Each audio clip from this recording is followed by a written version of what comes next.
Wayo kan kerai panach mulango. Miliyoon dirribaa poolisii Keeniyaatiin to'atame gara biyyaatti diippoortii godhamuuf. Ashama akkam jirtu daawwattootaaf hordoftoota Voice of Oromiyaa bakka jirtanitti nagaan keenya isin haa dhaqqabu jenna. Turtii ji'oota sadiitiin booda walitti deebinee jirra. Egaa Voice of Oromiyaa irratti hojii eegallee gara viidiyoo 1213 hojjenne jidduudhaan ji'oota sadeen dabre garuu sababoota garaagaraatiin YouTube kana irratti deebi'uu hin dandeenye amma immoo haala addaatiin deebinee jira. Akkuma duraanii taateewwan guyyaa guyyaan ta'an irratti viidiyoo takka hojjechuudhaaf ni yaalla. YouTube kana akka guddistanis isin gaafannaa. YouTubein kun baay'ee irratti hin hojjenne garuu baay'ee dafee guddate. Ta'ullee garuu nuti sababa dhuunfaatiin deddeebinee irratti hojjechuu hin dandeenye. Irratti hojjechuudhaaf yeroo hunda fa'ii qaba ture.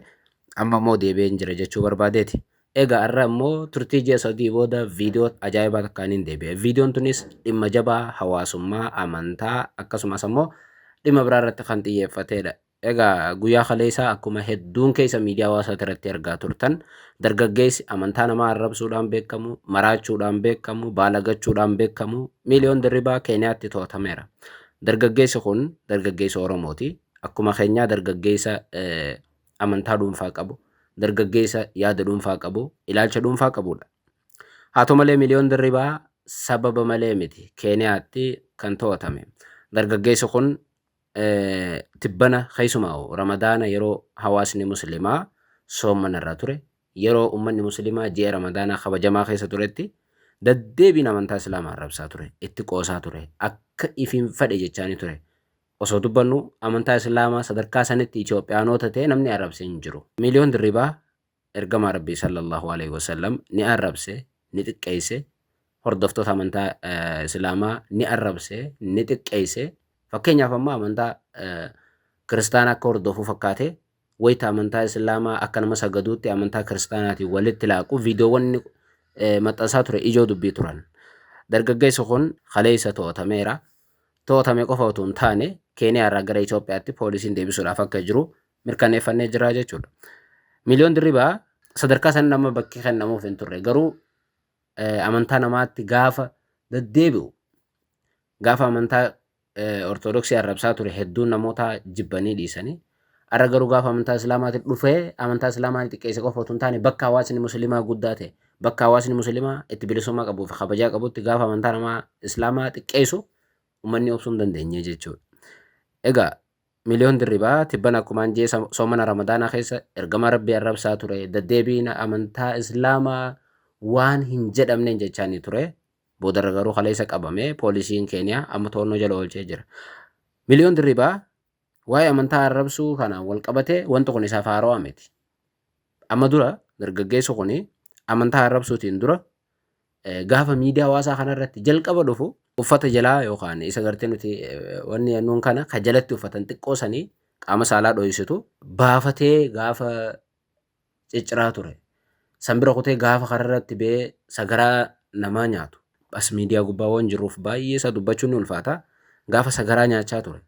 Isa bira kutee gaafa dubartii uffata dubartii fakkeenyaaf qabduu harmaafaa gaafa uffatee magaalaa Finfinnee keessa deeme. Gaafa amantaa Ortodoksii halkaniif guyyaa arrabse dubbii balleessee jechuudha. Amma dura sagaraa isaa nyaachaa ture qaamni nageenyaa itti dubbate hin jiru. Dabree osuma ani harreedha ani namaa miti je'ee sagaraa isaa nyaatuu fi lafarra gangalatu dargaggeessu kuni magaalaa Finfinnee keessatti huccuu baafatee dhiiratee uffata dubartii uffatee mul'ate. Sana booda poolisii magaalaa Finfinnee to'annoo jala oolchee yeroo muraasa booda gadhiisan. Achii gadhiifnaan gara Keeniyaatti baqatee jechuudha. Gara Keeniyaatti baqatee daqiiqaawwan osoo hin turin amantaa Ortodoksii arrabsuu eegale. Afaan Oromootiin dubbata.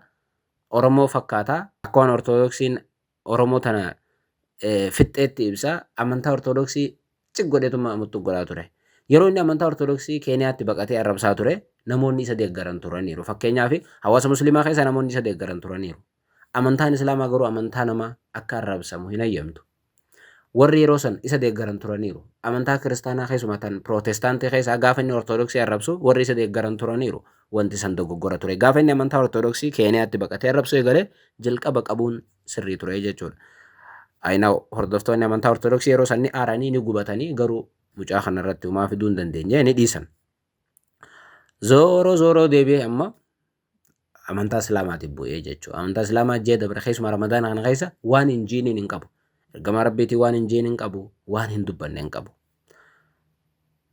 Yeroo garii fakkeenyaaf waan dhuunfaa isaa irratti godhu badiisaa teettee dhiistaa gaafa amantaatti akkasitti bu'u garuu hawaasni obsuu hin danda'u. Keessumaa hawaasni musliimaa hawaasa biraatirraa baay'ee garaagarummaa ni qaban. Hawaasa musliimaa kan diin barate kan amantaa beeku amantaa namaan tuqan. Tarii ijoolleen beekne yoo ta'e malee amantaan isaanii gaafa tuqame garuu sakandii takka aandi daqiiqaa obsan qaban hin eeyyamanis amantaan isaanii akka tuqamu hin eeyyaman. Warri diin barate warri amantaa islaamaa barate amantaa namaa hin tuqan. Gaafa tuqamta isaanii tuqamte garuu hin obsan. Keeniyaa taa'ee Naayiroobii taa'ee isayyuu amantaa islaamaatiin waan hin jedhin hin qabu madiyoo. Keeniyaan akkuma namuu beeku biyya takkitti Afrikaa dimokiraasii abbaan barbaade yaada bilisaan itti kennachuu danda'udha. Haa ta'u malee biyyi uummata miiliyoona 50 qabdu tuni amantaa walii kabajji. Baay'ee Keeniyaatti bilisummaan dubbii haga fedhe yoo jiraate freedom of speechiin haga fedhe yoo jiraate abadan amantaa namatti hin bu'an. Fakkeenyaaf amantoonni lamaan walqixa Keeniyaatti yoo amantaan kiristaanaa amantaa islaamaatti roorrisuun agartu bilisummaa dubbii qaban yaada barbaadan. Biyyi takkittiin pirezidaantii dura dhaabbattee itti pirezidaantii arrabsuu dandeessu Keeniyaa qofa ture. Haa ta'u malee yoo amantaadhaan laalle amantaa irratti fakkeenyaaf Keeniyaatti daandii gubbaatti walitti dhufanii bakka takka qopheeffatanii ani waan hin argee jiruuf bakka dirreefaa qopheeffatanii amantoonni lamaan kiristaanaatii fi islaamaa gaafa wal muggutan yookaan immoo wal falman ni agarta. Sanirra ka dabre garuu gaafa amantaa takka fakkeenyaaf amantaa islaamaa yookaan amantaa kiristaanaa arrabsan hin gartuu Keeniyaatti. Miidiyaa hawaasaatti rabbaanii amantaa namaa tuquun hin jiru. Seeraatu dhoorke qofa otoo hin taane seeraatu dirqamsiisee callisiisee osoo hin taane Keeniyaatti akkamitti akka dubbatanii fi uummanni biyya tanaa akkamitti akka jiraataniif akkamitti akka seera kabajan beekan. Seerri akkuma dhoorkee jirutu ta'ee amantaa walii kabajuu waan jaamu ni jira. Ilaalcha walii kabajuu waan jaamu Keeniyaa ni jira. Egaa lammiin Itoophiyaa tokko dhufee Keeniyaatti isayyuu Naayiroobii biyya hawaasni musliimaa guddaatti biyya boroo yoo gabbee yoo miidhaan isarra ga'e eenyu akka gaafatu hin qabnetti dhufee amantaa namaa keessumaa amantaa islaamaa waan hin barbaachifneen arrabsaa ture jechuudha. Haga soommanni bahuu eeggataniituma kaleessa qacam godhanii waajjira poolisiitiin baasan. Dargaggoonni musliimaa Keeniyaatti ergaman. Miliyoon dirribaa akkuma amantaa ortodoksii arrabsee sunitti waan nagaa bahutti fakkaate. Akkuma udaan nyaatee namni isa dhiisu sanitti waan nagaa bahutti fakkaate. Akkuma uffata dubartii uffatee yookaan qabduu harmaa uffatee magaalaa Finfinnee keessa zooree hidhamee hidhaa gadhiifamu wayitti fakkaatee Keeniyaa biyya bilisummaan jirtu jedhee amantaa islaamaa irra bobba'ee jechuudha. Baay'ee Keeniyaatti gaafa baqatu ani Kaanaadaatti baqadheera yookaan Turkii waan jeena fakkaate yeroo sanii baqadheera jeetti waa baay'ee dubbachaa ture mucaan kun siyaasaas dabalatee jechuudha. Yes siyaasa keessatti waan fedhee dubbate nun galchu. Amantaa keessatti garuu namuu ni galcha. Amantaan kiristaanaa gaafa tuqame akka amantaa musliimaa tuqameeti. Amantaa musliimaa gaafa tuqame akka kiristaanaa akka tuqameeti. Biyya bilisummaa qabduun jira jeetti amantaa irra bobba'ee mana keessa taa'ee kophaa ergamaa rabbii hordoftoota amantichaa rabbi tokkicha samiif dachii uume waan inni hin jedhin hin jiruuni jechuudha. Haa ta'u malee qabaan rabbii jabduudha akkuma jedhamu Keeniyaatti dargaggoonni ijaaramanii qabaniiru. Baay'ee kan na ajaa'ibe akka nama uumaa isan gooneetti haasawaa ture yookaan akka nama dhiira onnee wayii qabdutti haasawaa ture.